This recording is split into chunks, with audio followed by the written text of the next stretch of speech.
Isinasagawa na ngayong araw ng Miyerkules hanggang bukas ang libreng theoretical driving course ng LTO Iriga sa Siguera Technological Colleges.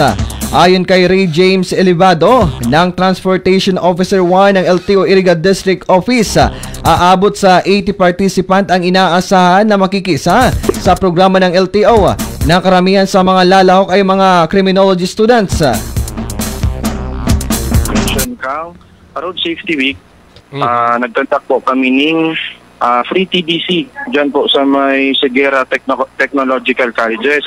Kunyan po, may participants kami dyan na 80 participants, nag-request po Sindo Samuya. Then, 2 days po ang seminar mi dyan. So, dahil na Sinda madigdi sa opisina, maduman na po ang medical, tapos ang team mi, then makandak ng seminar. Pag uli ninda, dara na po ninda ang student permit.